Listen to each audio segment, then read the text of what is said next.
여러분, 하나님께서 우리에게 말씀을 주신 이유는 하나님의 사람으로 온전케 되라. 하나님을 나타낼 수 있는 사람이 되라. 그의 형상을 따라 모양대로 지음 받는 자로 살아라. 그리고 하나님의 뜻을 나타내는 선한 일, 하나님의 뜻을 이루는 일, 그것을 행할 능력을 갖추게 하려 함이니라. 아멘. 이것이 바로 성경을 주신 목적이라는 것입니다. 지금 우리는 두 가지 잘못된 신앙생활을 하고 있는 것입니다. 자신의 경험과 지식에 기초한 거짓자의 믿음으로 구원을 이루어가고자 하는 것입니다. 두 번째로는 교훈, 책망, 바르게 함과 의로 교육함을 받는 것만이 성경의 주 목적이라고 착각하고 있는 것입니다. 우리는 그렇게 배우고 듣고 있어요. 우리가 이미 예수 그리스도 안에 새로운 피조물이 되었다면 그 말씀을 통해서 우리의 몸을 새롭게 함으로 하나님을 나타내는 삶을 살도록 하기 위해서 말씀을 주신 것인데, 지금도 여전히 거짓자가 주체가 되어서 그 말씀을 보고 판단하고 정죄받고, 하나님의 은혜는 얼마나 놀라운지는 알지만 나는 얼마나 무능한지, 내가 얼마나 큰 죄인인지를 깨닫는 것이 신앙생활이라고 착각하고 있고, 더 거룩하게 살아야 한다고 그렇게 애를 쓰고 있다라는 것입니다. 무지한 거죠. 복음이 뭔지를 모르는 거예요. 결국 우리가 지금 신앙생활을 하고 있는 방식은 구약 때 하나님의 생명이 없는 자들이 자기가 주체가 되어서 거짓자로 율법을 듣고 지키고 배우고 행하는 것과 똑같은 방식으로 지금 신앙생활을 하고 있다라는 것입니다. 여러분, 우리의 삶을 되돌아 보십시오.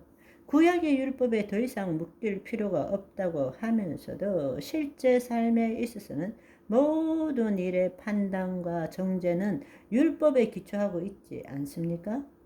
예수 그리스도를 믿고 신약의 말씀을 읽지만 그 말씀이 나를 자유케 하고 새롭게 하는 것이 아니라 점점점 더 무거운 짐을 지게 할 뿐입니다.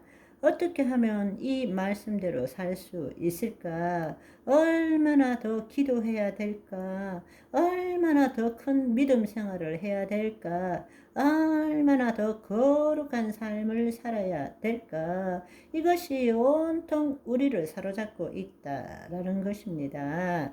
여러분, 지금 우리 존재는 예수 그리스도 안에 새로운 피조물이 되었지만 우리 몸이 그렇게 살지 못하기 때문에 주신 것이 말씀 아닌가요?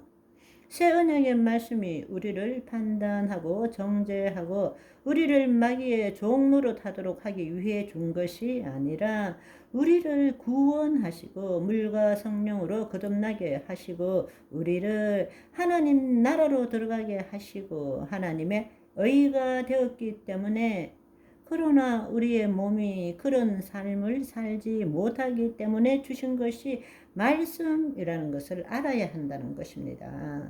아멘. 그렇다면 우리는 어떻게 신앙생활을 해야 되는가?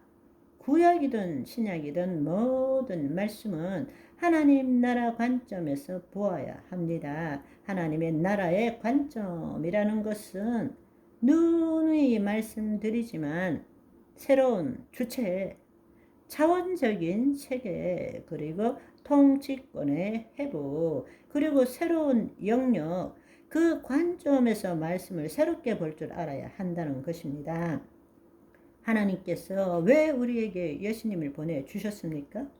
새 언약의 성취인 하나님 나라 복음의 핵심이 무엇입니까? 한마디로 말하자면 하나님의 영이 우리 안에 임하시는 거잖아요. 그 법을 우리의 심중에 둔다고 말씀하셨잖아요. 우리로 하여금 예수 그리스도 안에서 그 법을 이루도록 한다고 말씀하셨잖아요. 그리고 그분은 우리의 여호와 하나님이 되시고 우리는 그분의 친백성이 된다는 것이잖아요. 그게 새 언약의 성취인 하나님 나라 복음 아니겠습니까? 아멘. 그렇다면 새 언약의 성취인 하나님 나라 복음을 주시고 우리에게 주신 말씀, 그것이 하나님과 분리된 존재로서 더 이상 죄를 짓지 않도록 하기 위함입니까? 아니면 하나님 안에 거하는 자녀가 되어서 하나님의 뜻을 이루도록 하기 위함입니까? 우리는 예수 그리스도 안에 새로운 피조물이고 이전 것은 지나갔으니 보라 새 것이 되었도다. 아멘. 하나님이 죄를 알지도 못하는 일을 우리를 대신하여 죄로 삼으신 것은 우리로 하여금 예수 그리스도 안에서 하나님의 의가 되게 하려 하심이니라. 여러분, 고린도전서 1장 30절의 말씀을 보시면 너무나 놀라운 말씀입니다. 너희는 하나님으로부터 나서 예수 그리스도 안에 있고 예수님은 하나님으로부터 나와서 우리에게 지혜와 의로움과 거룩함과 구원이 되셨다 라는 것입니다. 아멘. 내 존재를 판단받는 것이 아니에요. 우리를 구원하시고 우리를 하나님의 의가 되게 하시고 하나님 자녀 되게 하신 다음에 우리에게 주신 약속의 말씀은 우리로 하여금 내 존재를 판단받도록 하기 위해서 주신 것이 아닌 것입니다. 내 존재는 새롭게 되었지만 내 몸은 여전히 구습에 속하기 때문에 내 몸을 변화시키도록 하기 위해서 주신 것이란 말씀입니다. 아멘. 그런데도 우리는 성경의 말씀을 읽을 때는 여전히 거짓자와 주체가 되어서 늘 죄의식과 온전치 못함에 시달리는 삶을 살고 있는 것입니다. 얼마나 안타까운 일인지요. 그리고 그 말씀대로 살지 못하기 때문에 늘 구원을 받았는지 못 받았는지 의구심을 가지고 있습니다. 이렇게 살면 어떻게 될까? 지키지 못하지만 그렇게 살아야 되는데 지금은 그렇게 살지 못하지만 좀 더 기도하면 좀 더 노력하면 언젠가 그렇게 될 거야 하며 그러니까 지금 이 순간 여기를 한 번도 생명을 누리고 풍성한 삶을 살지 못하고 늘 온전치 못한 마음으로 미래적인 존재로 살아가는 거예요. 그러다가 땡 하면 끝나는 것입니다. 그리고는 솔로몬처럼 누린 것도 없으면서 헛되고 헛되고 헛되고 헛되도다 하는 것입니다. 오늘은 여기까지. 바이바이.